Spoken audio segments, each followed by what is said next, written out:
안녕하세요. 가죽공방 레더락입니다.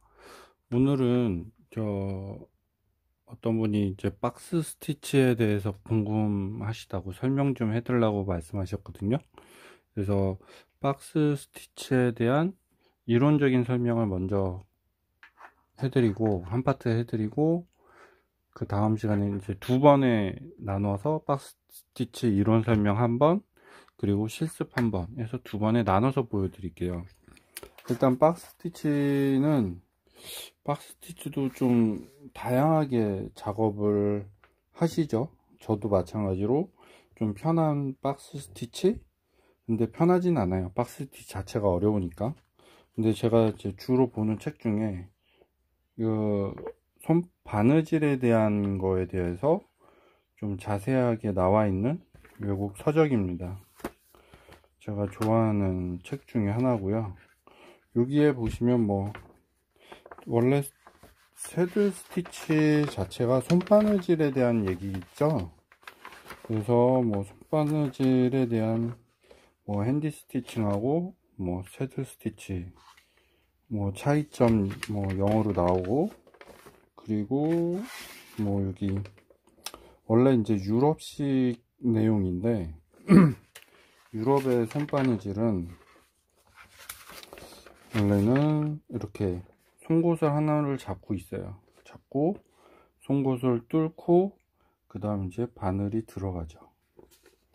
예, 요건 이제 새들 스티치에 대해서 좀 살짝 설명을 해드렸고요. 박스 스티치에 대한 설명을 보시면 여기에 이 책 자체가 이제 바느질에 대한 내용이 다 들어있는 핸드소잉 바느질에 대한 내용이 다 들어있어요. 이 안에 X자 스티치도 들어있고 박스 스티치도 들어있고 일자 스티치도 들어있고 다 들어있습니다. 근데 크게 참고할 만한 내용도 있고요. 저는 좋아합니다, 개인적으로. 이게 박스 스티치 내용이거든요. 근데 대부분 지금 여기 박스 스티치 내용에 보시면 이 박스 스티치는 여기 보다시피 이렇게 사선으로 돼 있어요. 만나는 면이 이렇게 돼 있죠. 지금 박스 스티치가 밑에 나무 저기 한쪽을 나무로 저기 해서 물린 다음에 이렇게 송곳을 찌르게 돼 있어요. 송곳을 찔러서 바느질을 하게 돼 있죠. 이거는 핸드 스티치 똑같은데 이렇게 사선으로 찌르게 돼 있습니다. 원래는 이제 FM대로는 그루퍼로 이제 한번 갈아내고요. 그 다음에 휠로 스티칭 휠로 이렇게 점선을 표시하죠. 그리고 뒤집어서 그 그리핑한 공간부터 사선으로 45도를 칩니다. 이렇게 45도를 치고 그 45도 친 거를 두 개를 맞추죠. 맞추고 그 다음 지금 보다시피 그 포니에다가 그 직각 나무랑 덧대서 붙여 놓고요. 그 다음 송곳으로 뚫어서 바느질을 합니다. 이렇게 해서 마무리. 근데 요거는 이제 책에 나와 있는 방법이고, 보통 사람들이 하고 있는 박스 스티치는 저도 이 방법이 어려워서 이렇게 안 하고요. 가죽을 두 개 갖고 직각으로 붙이는 거죠. 예를 들면 가죽 두 개를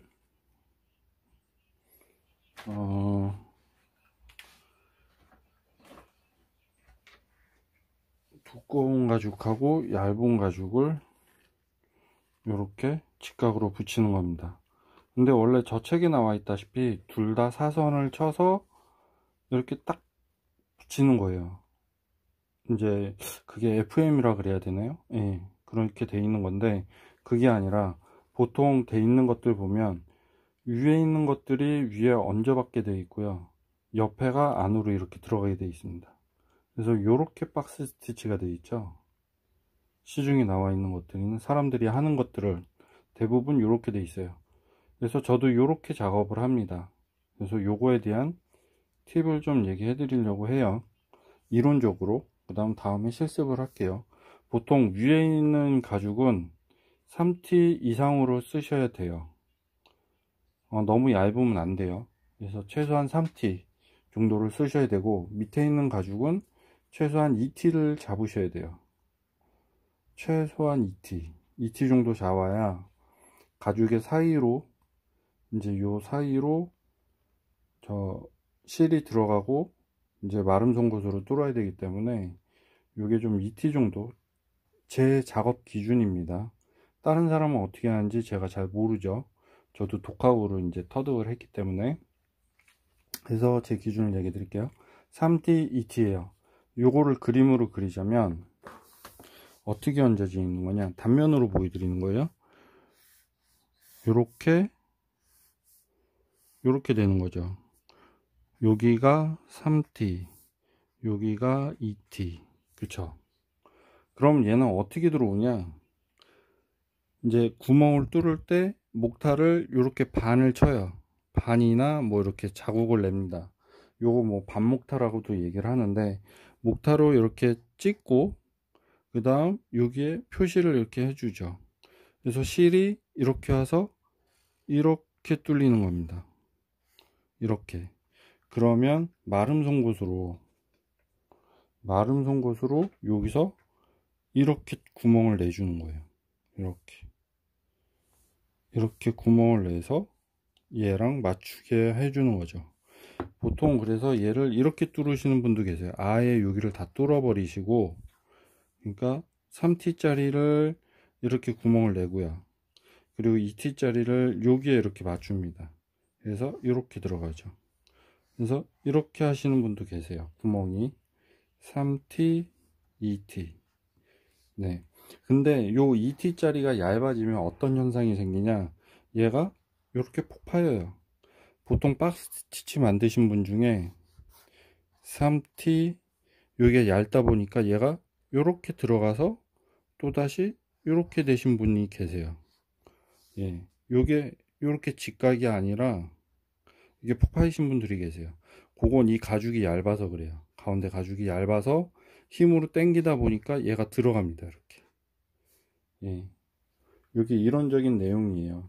그리고 다음번에 실습을 제가 보여드릴게요. 제가 이거는 박스 스티치는 한 2년 전에 블랙베리, 패스포드 블랙베리 그거 박스 스티치 주문이 한참 많이 들어왔을 때가 있어서 그때 만들고, 그리고 키케이스를 한 두세 번 만들었는데 손가락이 너무 아파서, 박스 스티치는 어떻게 되냐면 바늘이 휘어요. 바늘이 힘으로 좀 하다 보니까 이렇게 보다시피 박스 스티치 하는 제 전용 바늘입니다. 이렇게 보이시죠? 이거 원래 바늘 이렇게 휘지 않고 막 하게 되면 나중에 부러지거든요. 근데 이제 막 힘들게 하다 보니까 바늘이 좀 이렇게 휘더라고요. 예, 그래서 이 전용 실을 저 만들었습니다. 예. 원래 박스 스티치 할 때 커브 실 쓰시는 분들도 계시고요, 아니면 뭐 저처럼 이렇게 꺾어서 하시는 분들도 계시고 합니다. 보이시죠? 예, 다음에는 실습으로 보여드리겠습니다. 이상 가죽공방 레더렉이었습니다. 감사합니다.